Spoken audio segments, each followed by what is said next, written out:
Welcome to The Explainer. Today, we're diving into The Sixth Day. It's this awesome sci-fi thriller that really makes you stop and think about some huge questions, like what makes you, you? So let's get right into it.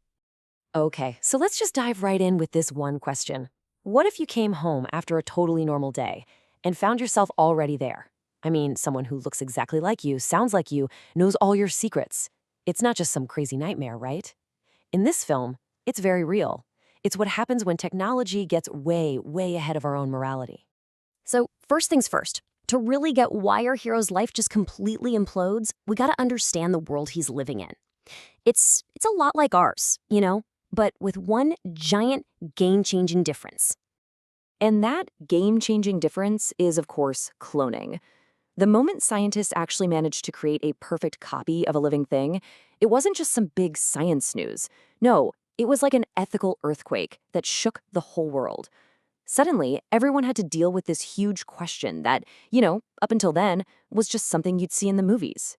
Yeah, it all kicked off with Dolly the sheep, way back in 1997. But that big success story, it almost immediately turned into fear. You had massive protests everywhere, people raising all these huge ethical and religious red flags. And so governments had to step in. That's how we got the Sixth Day Law, a law that flat out banned the cloning of human beings. So, problem solved. Case closed, right?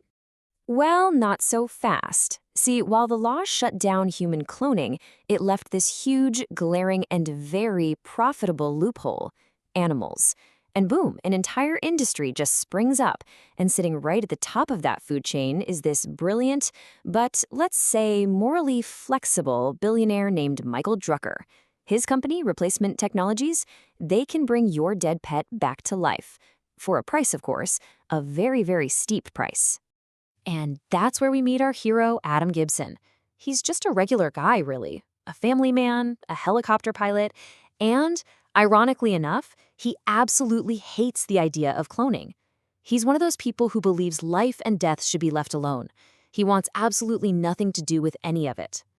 But then, on his own birthday of all days, one tiny decision, just swapping a job with his partner, triggers this absolute avalanche of chaos.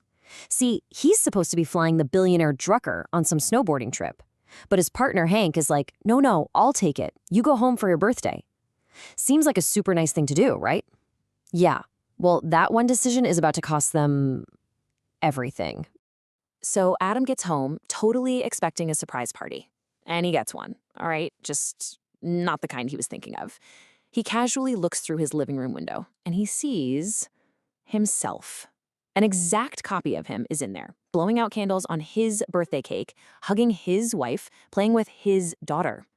And before he can even process what he's seeing, I mean, how could you? His entire world just flips upside down. This team of, mysterious agents just appears out of nowhere, tasers him, and throws him in a van. Just like that, he's a fugitive, on the run, being hunted by people he's never seen for a reason he can't possibly understand. And the stakes get laid out for him, brutally and clearly. One of the attackers tells him straight up, if you and your clone are ever seen together, people will die. Even your wife and child. I mean, think about that. The fact that two of him exist is a secret so big, people will kill to keep it. His family is in danger just because he's still breathing. And this is where you start to see just how deep this conspiracy goes. Adam finds out that the helicopter he was supposed to be on, it was attacked. His partner Hank was killed. The billionaire Drucker was also killed. But then, Adam sees Drucker on the news, alive, giving a press conference. There's only one possible explanation, right? Drucker himself was illegally cloned, and his death was just erased. So now, totally desperate for answers and still on the run for his life, Adam's path leads him right into the belly of the beast, Drucker's secret laboratory. And that's where he comes face to face with the chief scientist, Dr. Weir, the one man who knows exactly what's going on. And Dr. Weir just lays it all out for him. Drucker has this secret 3-step process for illegal human cloning down to a science. It all starts with stuff that seems totally normal, like an eye scan or a blood test. But what's really happening is they're secretly copying your entire DNA and all your memories. They store all that data on this little memory disk called a sync ward. And the last step, They just pop that sync cord into a blank clone body and bam, you've got a perfect identical copy in just a few minutes. It's insane.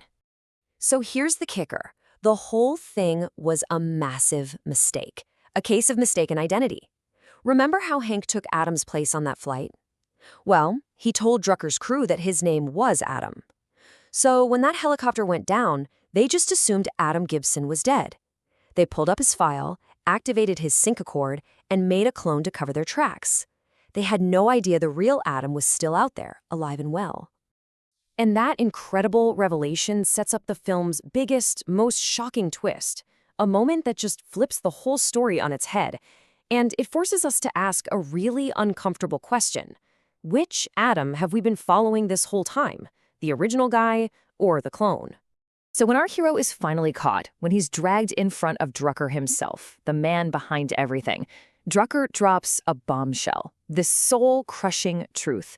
The man we've been rooting for, the guy fighting tooth and nail to get his life back, he's not the original Adam Gibson. And this is the really chilling part. Drucker actually built in a fail-safe, a way to tell his creations from the real deal. It's a tiny, microscopic mark hidden away inside the clone's eyelid. And when Adam, our Adam, in this moment of pure terror, checks his own eye, he finds it. He's the clone. I mean, that realization is just devastating. It changes everything. Suddenly, he's not fighting to get his old life back anymore.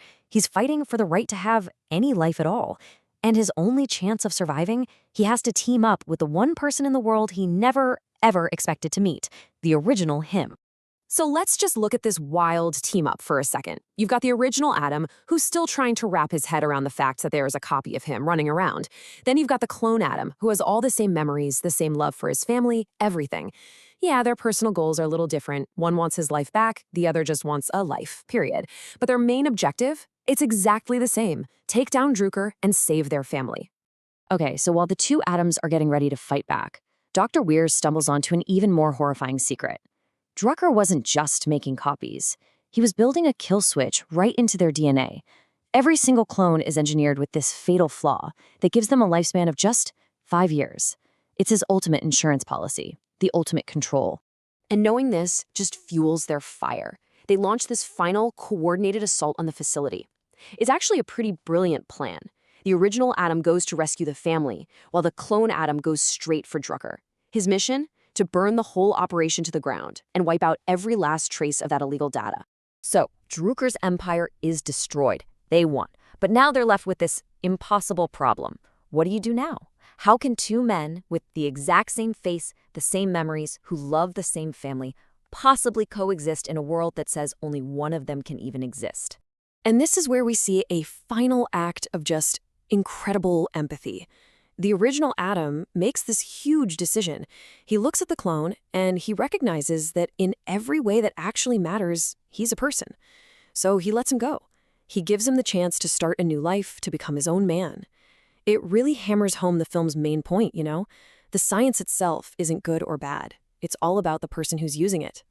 And that's what the film leaves us with, this one huge, lingering question. It really pushes you to think about what actually defines who you are. Is it your DNA? Is it your memories, your feelings? And if a perfect copy of you has all of that, who really has the better claim to your life? It's a heavy question. And honestly, with where technology is going, it's one we might all have to think about for real one day.